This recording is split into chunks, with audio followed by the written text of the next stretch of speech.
Se você procurou um laptop Apple recentemente, deve ter visto o MacBook Neo, Air e Pro. Dois deles têm várias opções de cores. O Neo está disponível em azul escuro, verde, rosa e prata, enquanto o Air vem em azul claro, dourado claro, cinza escuro e prata. Mas por algum motivo, o MacBook Pro não vem em nenhuma cor, apenas em cinza escuro e prata, o que é meio estranho considerando que é o modelo mais caro. Então por que isso acontece? O principal motivo é que a Apple acredita que usuários Pro não se preocupam tanto com estética. Na verdade, eles aprenderam isso da maneira difícil em duas ocasiões diferentes, com o Power Mac G4 Cube em 2000 e o Mac Pro cilíndrico em 2013. Ambos os produtos priorizaram a aparência em vez da funcionalidade. O G4 Cube era bonito, sem ventoinha e pequeno. Mas os profissionais da época precisavam de slots de expansão PCI para coisas como placas SCSI, interfaces de áudio adicionais e hardware de captura de vídeo. Excluir esses itens para miniaturizar fez o G4 Cube ter pior custo-benefício que o G4 Tower mais capaz e acessível. A Apple acabou vendendo um total de 150 mil G4 Cubes, o que foi bastante decepcionante se comparado aos cerca de 700 mil G4 Towers vendidos no mesmo período. Após apenas um ano de produção, o Power Mac G4 Cube foi descontinuado. 12 anos depois, em 2013, a Apple cometeu um erro semelhante com o Mac Pro, ao abandonar o formato tradicional de torre e usar um gabinete cilíndrico compacto no lugar. Phil Schiller ficou famoso por dizer isso após revelar o produto. Não conseguem mais inovar uma ova. É verdade que a Apple inovou para criar essa máquina, mas poucas dessas inovações interessaram aos usuários profissionais. O tamanho reduzido diminuía a capacidade térmica, limitando o desempenho e quase não deixava espaço para expansão interna, um dos maiores atrativos do Mac Pro desde o início. Usuários profissionais que precisavam adicionar placas PCIe, múltiplas GPUs ou hardware especializado eram obrigados a conectar periféricos Thunderbolt externos. Isso rapidamente deixava a área de trabalho do usuário desorganizada e tornava todo o conjunto difícil de mover dentro de um estúdio. E sabe, eu tinha um problema parecido ao usar meu MacBook Pro para gravar vídeos, já que preciso conectar um teleprompter, uma câmera, um drive externo e um monitor externo. Agora, em 2019, a Apple voltou ao formato torre para o Mac Pro. Pode não ter sido tão bonito quanto o modelo cilíndrico, mas era muito mais prático e funcional. Esse é um dos principais motivos do MacBook Pro não vir em várias cores. Certos setores onde esses laptops são muito usados desencorajam ou até proíbem cores chamativas, como em sets de filmagem e televisão, ou durante apresentações ao vivo, onde equipamentos coloridos podem distrair e até aparecer acidentalmente no reflexo de espelhos ou vidros.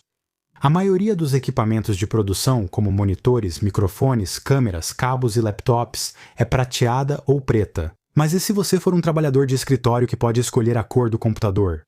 Bem, então vale a pena falar sobre o perfil demográfico dos clientes que mais compram MacBook Pro. A Apple faz computadores para dois tipos diferentes de pessoas, usuários casuais do dia a dia e profissionais. Isso acontece desde 1997, quando Steve Jobs voltou para a empresa com uma estratégia de produtos simplificada, onde eles fariam um desktop e um laptop para uso casual e dois modelos adicionais para uso profissional. A Apple não podia criar um computador para ambos os mercados, porque suas necessidades eram muito diferentes. Os usuários do dia a dia queriam algo pequeno, leve, pessoal e, acima de tudo, acessível. Mas quem usa o computador para trabalhar buscava algo mais potente e funcional. Não era possível criar um computador pequeno, acessível e com desempenho de ponta. Então a Apple acabou fazendo o iMac e o iBook para usuários casuais e depois o Power Mac G3 e o PowerBook G3 para profissionais.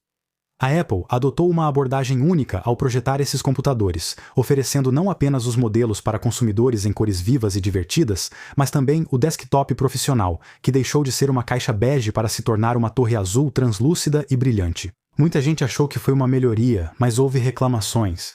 Um crítico comentou: "O novo Power Mac G3 azul e branco tem visual marcante, mas alguns acham que a Apple exagerou nas cores em um computador profissional." Depois disseram: "Parece um pouco chamativo." Pode não ser surpresa que o crítico fosse um homem.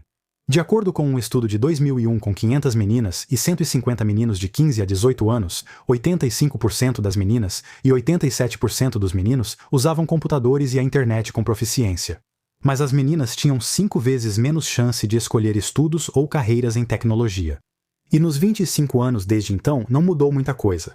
Em 2025, só 28% dos cargos de computação nos Estados Unidos eram ocupados por mulheres, o que certamente afeta o design dos computadores para essas clientes. Se mais de 70% do público-alvo de um produto é masculino, provavelmente não usará cores consideradas femininas.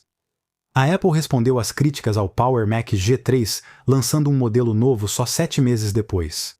O design azul brilhante e branco foi substituído por um tom neutro azul acinzentado chamado grafite, que foi melhor recebido pelos clientes. Durante o mesmo período, o Laptop Pro da Apple nunca foi oferecido em outra cor além do preto, embora isso mudasse alguns anos depois, em 2001 com o lançamento do Titanium PowerBook G4. Foi o primeiro modelo com revestimento de metal em vez de plástico, e a Apple destacou essa novidade. Este material é incrível, mais resistente que o aço e mais leve que o alumínio.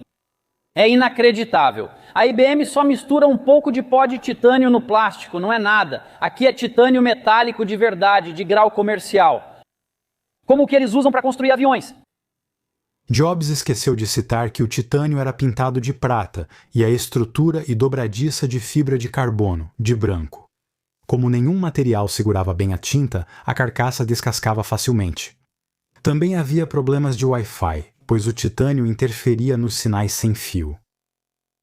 2 anos depois, a Apple atualizou o PowerBook com design todo em alumínio, e Steve Jobs destacou que agora o metal era anodizado, não pintado. Construiu com um novo material depois de pesquisar tudo. O melhor material para construir isso era uma liga de alumínio de grau aeronáutico. É bonito e tem anodização dura e não é pintado.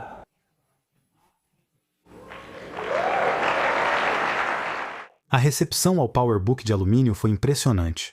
Ele foi lançado no início de 2003 e levou a um recorde de 530 mil unidades vendidas naquele ano, estabelecendo um novo recorde a cada ano seguinte até ser substituído pelo MacBook Pro em 2006. Isso enviou uma mensagem clara à Apple. Os clientes gostaram do alumínio anodizado, então seguiram usando no MacBook Pro. Nos bastidores, a Apple investia ainda mais nesse material ao criar uma técnica para esculpir um chassi unibody sem emendas de um único bloco de alumínio. O design unibody surgiu no fim de 2008 com o MacBook Pro e depois foi adotado no MacBook Air. Os clientes gostavam da sensação premium de um laptop todo metálico e sem emendas, mas cansaram da cor prateada repetida todo ano. O iPod Nano tinha design colorido em alumínio. Por que a Apple não fazia o mesmo com o MacBook? Isso ocorria porque os laptops eram usados de modo bem diferente dos tocadores de música da época e dos iPhones atuais. Clientes esperam computadores mais duráveis e de maior vida útil. O alumínio anodizado pintado é resistente em uma superfície plana, mas é propenso a lascar em uma quina de 90 graus, já que é difícil para a tinta aderir corretamente. Isso aconteceu recentemente com o iPhone 17 Pro primeiro modelo, com ressalto de câmera em alumínio anodizado pintado. Os clientes logo notaram como ele lascava facilmente. Há 3 anos, o MacBook Pro Midnight pintado também teve esse problema. Então, o receio da Apple de fazer um MacBook de alumínio colorido era legítimo, mas eventualmente eles cederam. Em 2015, o MacBook de 12 polegadas foi lançado em dourado e no ano seguinte, em ouro rosa.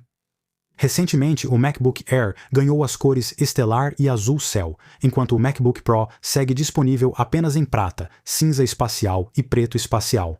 O motivo final para isso é a logística. Quanto mais configurações um produto tem, mais complicado e caro será fabricá-lo. É por isso que os 2 modelos que vêm em cores, o MacBook Neo e o iMac, são os menos configuráveis de toda a linha, enquanto os modelos mais configuráveis, o MacBook Pro e o Mac Studio, não vêm em cores. Embora seja interessante um MacBook Pro rosa ou verde, a Apple avaliou que o custo de mais opções de cor não compensa o retorno. Aqui é o Greg, da Apple Explained. Obrigado por assistir e até o próximo vídeo.